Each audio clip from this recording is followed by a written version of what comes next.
వేదికగా నిన్న రేవంత్ రెడ్డి గారు మార్చారు.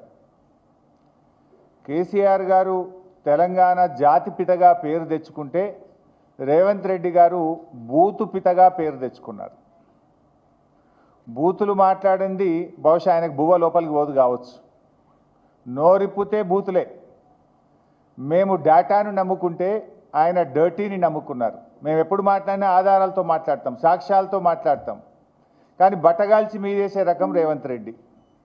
ఇప్పుడు నిన్న మీరందరూ పెడతానందుకు కొంతమంది దొంగలకు తోడు దొంగలకు నా మీదేమైనా కోపం ఉంటే ఉండొచ్చు. అంటే అన్నా అంటాడు హరీష్ రావు రేవంత్ రెడ్డి అధికారిక కార్యక్రమాలలో తిడతాడు ఎందుకని. ఆయన ఇవాళ మాట్లాడుతుంటే చంద్రశేఖరరావు గారంట తెలంగాణ జాతిపిత అంట. మిత్రులారా, ఇట్లా మాట్లాడితే ఇంకా నేను ఏదో ఒకటి అనకపోతే ఎట్లయితుంది మీరు చెప్పురు. జాతిపిత గురించి మీకు తెలుసు కదా. ఆ జాతిపితకు మందు వాసన పడుతుందా? గుజరాతుల్నే బంధు పెట్టించిండు, అవునా? ఆ జాతిపిత గాంధీ ఆశ్రమాలలో ఉన్నాడు, నిరాడంబరంగా ఉన్నాడు.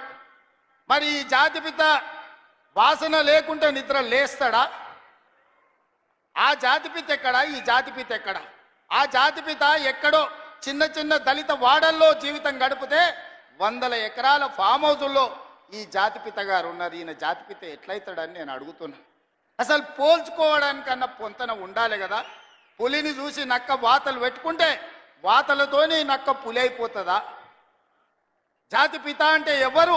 కొండా లక్ష్మణ్ బాబూజీ జాతిపిత. జాతిపిత అంటే ఎవరు? ప్రొఫెసర్ జయశంకర్ జాతిపిత.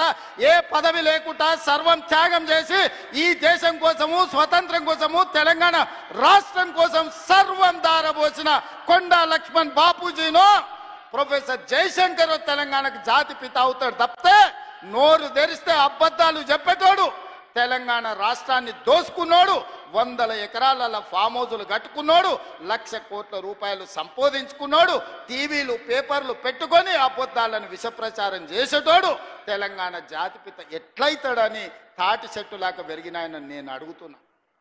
ఇవాళ నేను ఇక్కడున్న యువకుల్ని కూడా అడుగుతున్నా, ఎవడయా జాతిపిత తెలంగాణకు? తాగుబోతాడు జాతిపిత అవుతాడా అని నేను అడుగుతున్నా.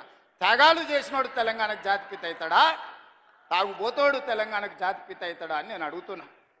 ఒక జయశంకర్, ఒక కొండా లక్ష్మణ్ బాబుజీ తెలంగాణ జాతిపితలు అవుతారు తప్పితే తెలంగాణను జలగల్లాక పట్టి పీడించుకున్నవాడు, తెలంగాణ ప్రజల రక్తం దాగినోడు ఎవడు జాతిపిత కాడు. ప్రొఫెసర్ జయశంకర్ గారు ఊరిని రెవెన్యూ విలేజ్ చేయకుండా అవమానించిన చరిత్ర మీదైతే ఆ రెవెన్యూ విలేజ్ చేసిన చరిత్ర మాది. కాళోజీ కళాక్షేత్రాన్ని పూర్తి చేసిన చరిత్ర మీదైతే 10 ఏళ్ళు పడవ పెట్టిన చరిత్ర మీది. అందుకే మిత్రులారా, ఈరోజు తెలంగాణ